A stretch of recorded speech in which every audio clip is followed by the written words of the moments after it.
আজ থেকে প্রায় অনেক অনেক দিন পর আমি আমার সেই পুরোনো মানুষটাকে ফিরে পেলাম। অনেক কষ্টের বিনিময়ে, অনেক ত্যাগের বিনিময়ে আমি আমার সেই মানুষটাকে আজ আমি ফিরে পেয়েছি। তো সেই মানুষটাকে আপনাদের সামনে অবশ্যই নিয়ে আসবো, আপনাদেরকে অবশ্যই পরিচয় করাই দিব। তার জন্য তো মানুষটাকে দেখতে হলে তো ভিডিওটা লাস্ট অব্দি দেখতে হবে, তাই না? তো চলুন ভিডিওটা লাস্ট অব্দি দেখতে থাকি।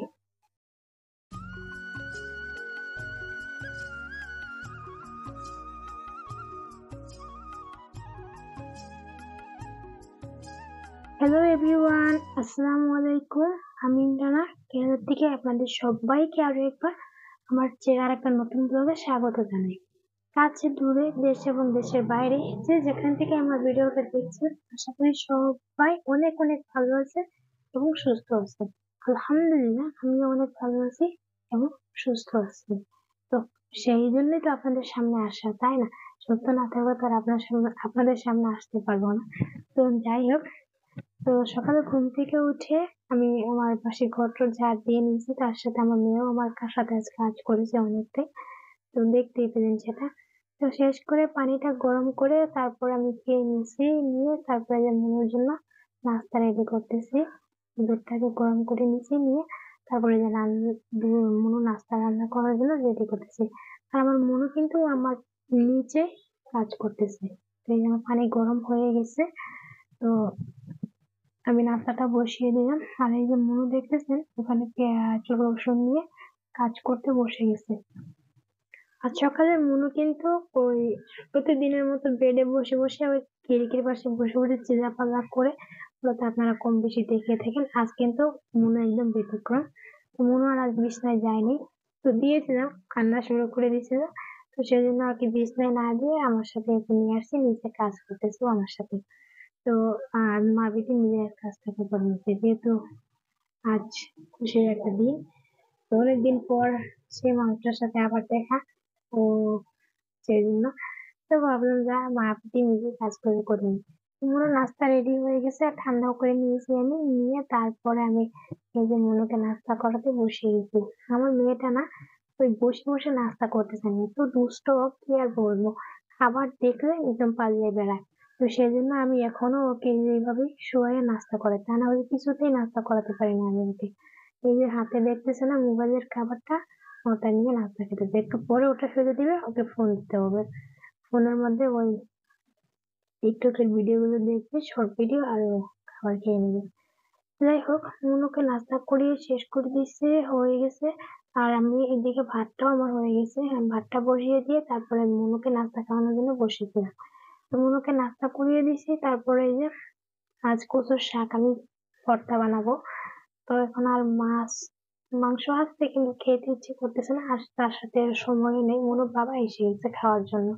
তো চটপটি আমি ভাবলাম যে একটু চাটনি আর একটা ক্ষীরা আছে, ওটাই আমি একটু ভাজি করে দিব, ক্ষীরাটা ভাজি করবো আর চাটনি আমরা কচুর শাকটা ভর্তা করবো। তার সাথে একটা আপেল বের করে রাখছি, সকাল থেকে এখনো কিছু খাওয়া হয়নি, একটু ঠান্ডা হওয়া তারপরে এটা খাবো। ঠান্ডা তো, তো সেই আর কি। তো সকালে আমি গ্রিন টি খেয়েছি, ওটা ওখানে পড়ে আছে, তারপর ওটাকে ডাস্টবিনে দিয়ে দিলাম, দিয়ে তারপর আমি ক্ষীরাটা করতেছি, ছেড়ে দিতেছি। তো ক্ষীরাটা কাটে দিয়ে তারপর আমি ওটাকে ভাজিয়ে বসিয়ে দিব। ভিডিওটা দেখতে থাকে, আমি ক্ষীরাটাকে ভাজি বসিয়ে দিই। তার সাথে আমার এদিকে কচুর শাকটা প্রায় সিদ্ধ হয়ে এসেছে, এই যে আমি একটু ওকে কাজের ফাঁকে ফাঁকে নেড়ে চেড়েও দিচ্ছি। আমি একটু লবণ দিয়েছিলাম যাতে খুব তাড়াতাড়ি করে সিদ্ধ হয়ে যায়, সেই জন্য দিয়ে আবার ঢাকনাটা দিয়ে ঢেকে দিলাম, দিয়ে চলে এলাম এসব মোছামাছি করার জন্য। তো রাত্রিবেলায় আমি আমার কাজগুলো না আমি করে রাখি, কারণ সকালে মন আমার সাথে ঘুম থেকে উঠে যায়। তো মনের মন মেজাজ কখন কিরকম হয় ঠিক বলা যায় না। তারপর যদি বলে যে আমি নিচে নামবো না, তো নামবো না, কোনো কাজ করা হবে না আমার। সেই জন্য আমি যেহেতু রাত্রে খাওয়ার পর একটু মনে দেরি করে ঘুমাই, আর বাবার সাথে একটু খেলাধুলা, সেই ফাঁকে আমি আমার কাজগুলোকে আমি গুছিয়ে করে রেখে দিই, সকালে আমার কোনো ঝামেলা হয় না আর কি, সেই জন্য। তো আগে আমি সকালে সব কাজ আমি সকালে করার জন্য রেখে দিতাম, অনেকটাই আমার ঝামেলা হতো। তো এখন যেদিন থেকে আমি রাত্রে সব কাজ করে রাখা আর অভ্যাস করছি, তখন থেকে দেখতে পাচ্ছি না কাজগুলো আমার একদম সহজ হয়ে গেছে। আমার সকালে উঠে কোনো ঝামেলাই হয় না। তো এই যে আর কি। তো আমার হয়ে গেছে, এখন আমি ভাজিটা বসিয়ে দিই, ওখানে আমার শাকটা হয়ে গেছে, আমি নামিয়ে রেখে দিছি। তো তার সাথে আমি একটা শুকনো মরিচ দিই। আমার কি হয়েছে আমি জানি না, তো শুকনো মরিচের ফ্লেভারটা আমার এত ভালো লাগতেছে, আপনারা দেখে বলবেন যে না, তোমার প্রত্যেকটা ভিডিওতে তুমি রান্না বান্নাতে তুমি একটু একটু করে শুকনো মরিচ দিয়ে থাকো। কি বলবো, শুকনো মরিচের ফ্লেভারটা আমার কাছে এত ভালো লাগে, এত ভালো লাগে, কি আর বলবো। তাই আমি সব রান্নাতে একটু একটু করে শুকনো মরিচ লঙ্কা দিয়ে থাকি, সেটা আমার কাছে খুশি ভালো লাগে। আর এখানকার মরিচের না একদম ঝাল নেই, তো সেই আর কি সবকিছু মিলিয়ে আমার এরকম একটা হয়। তো যাই হোক, এখানে আমি যে বসিয়ে দিলাম ভাজিটা, এখন ভাজিটা হয়ে যাবে। তো ভাজিটা হতে থাক, আমি ভাজিটাকে বসিয়ে দিয়ে তারপর আমি আমার হাতের বেশ কিছু জমানো কাজ রয়ে গেছে, ওই কাজগুলো আমি করতে থাকবো। তো ভাজিটা রান্না করতে করতে আপনাদেরকে প্রতিদিনের মতো আজও আমি আপনাদেরকে একটা রিকোয়েস্ট করি, আমার ভিডিওগুলো দেখে যদি আপনাদের ভালো লাগে, প্লিজ আপনারা চাইলে একটা লাইক করতে পারেন। আর আমার চ্যানেলটা আপনি নতুন করে ভিজিট করে থাকেন, নতুন হয়ে থাকেন, তাহলে আমি বলবো আপনাকে আমার চ্যানেলটা সাবস্ক্রাইব করে পাশে থাকা বেল বাটনটাকে প্রেস করে দিবেন, যাতে নতুন নতুন ভিডিওগুলো সবার আগে আপনারা দেখতে পারেন। আর কি টাইপের ভিডিও আপনারা পছন্দ করেন আমাকে চাইলে কমেন্ট বক্সে কমেন্ট করতে পারেন। আর আমার চ্যানেলটা যদি আপনি আগের থেকে সাবস্ক্রাইব করে রেখেছেন, তাহলে আপনাকে আমি অসংখ্য ধন্যবাদ জানাই। তো আমার রান্না বান্না প্রায় শেষের দিকে। তো আমি এখন কচুর শাকটাকে ভর্তা বানাই। মনু বাবা হাত পা ধুয়ে আসতেছে খাওয়ার জন্য, আর মনুকে বেডের উপরে বসিয়ে রেখেছি। এই সময় মনু কি করে, ওই আমার থালা বাটি দিয়ে পানি নিচে রেখে, তো সেই জন্য মনে করে সব হাত দিয়ে একদম নোংরা করে ফেলে। সেই জন্য আমি কি করছি, ওকে একটু বিছানার উপরে বসিয়ে দিয়ে তারপর আমি ওই ইয়ে করতেছি। তো এতক্ষণ তো আমি কাজের ফাঁকে ছিলাম, তো আপনাদের সামনে সেরকম ভাবে আসা হয়নি। তো এখন আসলাম আপনাদের সামনে, আপনাদের সাথে একটু কথা বলার জন্য, আড্ডা দেওয়ার জন্য প্রতিদিনের মতো। তো আপনাদের সামনে আড্ডা দিয়ে আমার কিন্তু বেশ ভালো লাগে। আপনাদের কেমন লাগে আমি জানি না, আমি আপনাদের আমি কিন্তু মার্কেটে গেছিলাম এটার জন্য। আর এই হচ্ছে সার্ভিস দেখাই, আমার এই নাক খালি কদিন ধরে সবাই আমাকে কাছাকাছি পাঠতেছে যে নোজ পিন নেই না কেন। তো ফাইনালি খুশি আমি, আপনাদেরকে দেখাই। এই যে খুব ছোট্ট, তাই না? এই যে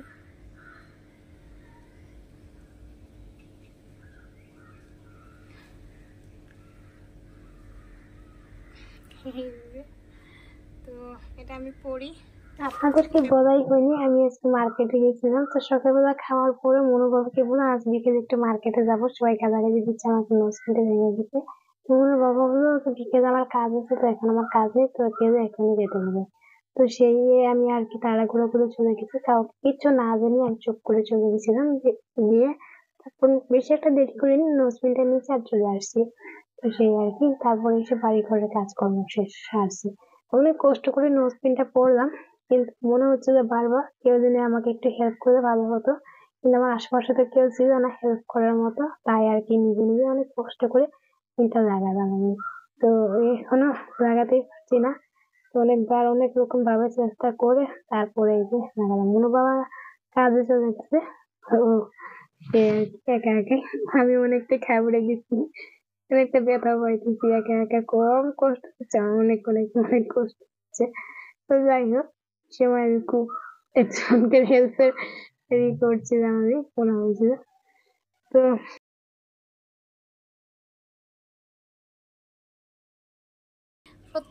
এটা আগে দিয়েছিলাম কিন্তু দিতে পারছিলাম না, তারপরে আমি কি করলাম, থালাটা আগের মধ্যে লাগিয়েছি, লাগিয়ে তারপর আমি এটা উপর থেকে দিছি, বাস চলে গেছে।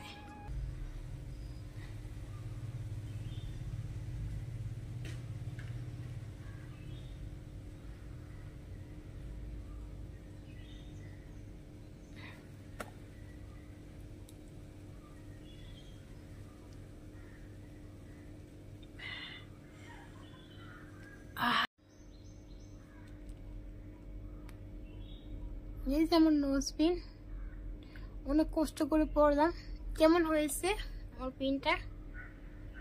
এই যে অনেকটা জ্বালা পোড়া করতেছি, এখানে অনেকটা লাল হয়ে গেছে, তাই না? তো যাই হোক, এই যে তার সাথে আর একটা জিনিস দেখাই, আমার এই মেজটা একদম কমে গেছে, একদম মানে একটু আছে, খুব কম, তো অনেকটাই কমে গেছে। আমি অনেকটাই খুশি, সো হ্যাপি। তো ফাইনালি আমার নোজপিনটা দেওয়া শেষ। তো আপনাদেরকে সেই শুরুতেই বললাম যে আমি অনেক কষ্ট করে আমার সেই পুরোনো মানুষটাকে আমি ফিরে পেয়েছি, অনেক ত্যাগ করে, অনেক কিছু করে। তো সেটা আর কেউ না, আমি নিজে। আমাকে সবাই আমাকে যারা আগে দেখেছেন তারা এখন দেখে অবশ্যই বুঝতে পারছেন আমার মধ্যে কতটা পরিবর্তন এসেছে। তো আমি বিয়ের পর অনেকটাই আমি দেখছি আর কি, আমি সেরকম ভাবে সবকিছু গুছানো পাইনি, আমি নিজের থেকে সবকিছু গুছিয়ে নিয়েছি। এতটা টেনশন, এতটা ডিপ্রেশনে ছিলাম, সবকিছু মিলে সংসার সামলানো, নতুন সংসার, তার মধ্যে অভাবের সংসার, সবকিছু সামলাতে সামলাতে না আমি কেমন যেন নিজেকেই কোথায় যেন হারিয়ে ফেলেছিলাম। আমার সবকিছুই কেমন যেন এলোমেলো হয়ে যাচ্ছিল, আমার লাইফস্টাইল, আমার মোটামুটি সব আর কি। তো অনেক কষ্টর পর তার সাথে সাথে সংসারের কাজ সামলানোর সাথে সাথে তার সামলে উঠতে না পারতেই আমি আবার আমার বিবি হয়ে গেল। তো সেদিক থেকে অনেকটাই ধকল গেল আমার উপর দিয়ে। তো আলহামদুলিল্লাহ এখন আমি অনেকটাই ঠিক আছি। তার সাথে আমার স্কিনের যে অবস্থা ছিল, আল্লাহ কি বলবো, সবাই দেখে আমাকে অনেকটাই গালাগালি দিত। আগে অনেকটাই আর কি ইয়ে থাকতাম একটু। তো বিয়ের পর সেরকম ভাবে আর কি সুযোগও হয়নি, অনেক টেনশন, অনেক সংসারের চাপে মোটামুটি সেরকম ভাবে আর কি নিজের টেক কেয়ার করা হয়নি, যত্ন নেওয়া হয়নি, সবকিছু মিলে কেমন জানি হয়ে গেছিলাম। তো ভাবলাম যখন থেকে আপনাদের সাথে আমার পরিচয় হয়ে গেল, একটা ভালো একটা সম্পর্ক হয়ে গেল, আপনাদেরকে পেলাম, তখন থেকে যেন ভাবলাম যে না, নিজেকে সেই আগের জায়গাটাতে দাঁড় করাতে হবে। তো সেই আর কি একটু একটু করে যত্ন নিচ্ছিলাম নিজেকে, একটু একটু করে পরিবর্তন করার চেষ্টা করছিলাম। তো করতে করতে আমার অনেকটাই সময় লেগে গেল, তারপরও এখনো পুরোপুরি ভাবে আমি রিকভারি করতে পারিনি, তারপরে অনেকটাই পেরেছি। তো আমার স্কিনটা তো আপনারা এখন কম বেশি দেখতেছেন আমার মুখের মধ্যে কি পরিমাণে পিগমেন্টেশন ছিল। আর বললে দেখলে আমি কি বলবো, ডাক্তারকে দেখানোর পর ডাক্তার বললো যে পুরো 1 বছর লাগবে তোমার এই পিগমেন্টেশনটা দূর করার জন্য, তার কম সময়ের মধ্যে এটা কিছুতেই করা সম্ভব না। তো আমি অনেকটাই ঘাবড়ে গেছিলাম, তারপর আমি নিজের থেকে অনেক কিছু দিয়ে আমি ট্রাই করে করে করে করে করে করে আজ প্রায় আমার প্রেজেন্টেশন শেষ, একদম শেষের দিকে আর কি। আমার মুখটা এখন অনেকটাই চকচকে হয়ে গেছে। এখন যখন নিজেকে যখন একটু দেখি না, এমনিতে কালো মানুষ, তারপরেও মোটামুটি যখন নিজেকে একটু আয়নার মধ্যে দেখি, আয়নার সামনে দাঁড়িয়ে দেখি, তখন মনটা আমার অনেকটাই ভালো লাগে আর কি। তো সেই হাসি খুশি মানুষটা একসময় এরকম একটা দিন গেত, বাবার হাসির জন্য বাবার মুখ থেকে অনেক গাল শুনেছি, অনেক গাল, তাও আমাদের হাসির সমস্যা থামাতে পারেনি বাবা। কিন্তু বিয়ের পর হাসতেই ভুলে গেছিলাম, যেই মাত্র আপনাদের সাথে আমার কথাবার্তা শুরু হয়ে গেল, আপনাদের সাথে সম্পর্ক হয়ে গেল, তখন থেকে আমি একটু একটু করে নিজেকে আমি আগের জায়গাটাতে দাঁড় করাতে পারছি। তো সেই দিক থেকে আমি অনেক হ্যাপি, অনেক হ্যাপি। তো এইভাবে আপনারা আমার পাশে থাকবেন, এইভাবেই আমাকে সাপোর্ট করে যাবেন। আপনাদের ভালোবাসাই তো আমাকে অনেকটাই ভালো রাখতে সাহায্য করতেছে, অনেকটাই হেল্প পেয়েছি আপনাদের। তো আশা করি আগামী দিনগুলোতে আপনাদের সাপোর্ট পাবো, হেল্প পাবো, আপনাদের ভালোবাসা পাবো। তো সেই আর কি। তো যাই হোক, এখন বিকাল হয়ে গেছে, তো আমাদের রান্না বান্না শেষ, আজ আমি সকালে রান্না করে নিছি। তো আজ আমি বিকেলে কোনো নাস্তা আর কি বানাবো না। তো এই যে আমার কাছে অনেকগুলো ফল আছে, কিন্তু ফলগুলো খারাপ হয়ে যাইতেছে। তো সেই জন্য ভাবলাম যে সব একটু কেটে কুটে আজকে খাই, আর অন্য কিছু আর আমি করতেছি না। তো এটা হচ্ছে আদা ফল, আপনারা কি বলেন আমি জানি না আপনাদের ওখানে। তো আমি এটা ছোটবেলা থেকে আমি আদা ফল নামে এটা জেনে আসছি। তো বাড়িতে নাম শুনছি কিন্তু কখনো খাইনি। আমি কেরলা এসেই খেলাম এটা। তো অনেক মিষ্টি খেতে, অনেকটাই। তো এই যে আজ মুর বাবা আরেকটা নিয়ে আসছে, তো ভাবলাম আপনাদের সামনে একটু শেয়ার করি। তো সেই আর কি। তো আপনারা কে কে খাইছেন এই ফলটা, চাইলে আমাকে কমেন্ট করে জানাতে পারেন। তো যাই হোক, কমলাটা আমি ছিঁড়ে নিচ্ছি। মনুর বাবাও এসে গেছে, মনুর বাবা কিন্তু ওখানে মনুর সাথে একটু খেলা করতেছে। তো সেই জন্য আমি যে ফলগুলো ছিঁড়ে তারপর নিচ্ছি। আমার চুলায় কিন্তু আমার মাংসটা রান্না হচ্ছে ওখানে, আমি ওটা এখনো রান্না কমপ্লিট হয়নি। ওটা আমি ওখানে বসিয়ে দিয়ে তারপরে এই কাজগুলো আমি করে নিতেছি। সন্ধ্যা হয়ে গেছে, তো সেই আর কি। তো ক্ষুধাও লাগছে একটু একটু। তো ভাবলাম ওদিকে রান্না আর এটা আমার একসাথে হয়ে যাবে দুটাই। তো আমার ইয়ে করা শেষ, আমার ফলগুলো। তো তিনজনে মিলে খেতে বসে গেছি। মনু এসেছে, মনুর বাবা ওখানে দাঁড়িয়ে আছে। তো মনু কিন্তু কোনো কিছুই খাচ্ছে না, ও শুধু কমলাটা খেতে ভীষণ ভালোবাসে ও। তো ওটাই খেতেছে, মাঝে মাঝে দেখে না আমাকে খাইয়ে দিই, কিন্তু ও নিজের থেকে খাইতেছে। এন্ড থেকে একটু করে নিজের থেকে খাওয়া শিখছে। ওই যে ওর বাবাকেও আবার তাকাই আছে ওর বাবার দিকে। ওর বাবাকে বলতেছে খাবে, খাওয়ানোর জন্য ইয়ে করতেছে। বাবা বলতেছে না বাবা তুমি খাও। তো এই যে এরকম আমার মেয়েটা অনেকটাই পাগলি টাইপের একটা মেয়ে, মানে মিষ্টি। মাঝে মধ্যে যে কোনো খাবার হোক ও আমার মুখে চুষে দিবে। তো যাই হোক, আজকের এই বিকেলের খাবারটা দিয়ে আমি ভিডিওটা শেষ করবো। তো সবাই ভালো থাকবেন, সুস্থ থাকবেন। আগামীতে আবার দেখা হবে নতুন একটা ব্লগের সাথে, নতুন একটা দিন, নতুন একটা সকালের সাথে। সবাই ভালো থাকবেন। আজকের মতো আমি এখানে বিদায় নিচ্ছি, ভিডিওটা আমি এখানেই শেষ করবো। তো মুনুও খাচ্ছে, তার সাথে সাথে ও আমাকে একটু একটু করে খাইয়ে দিচ্ছে। এই যে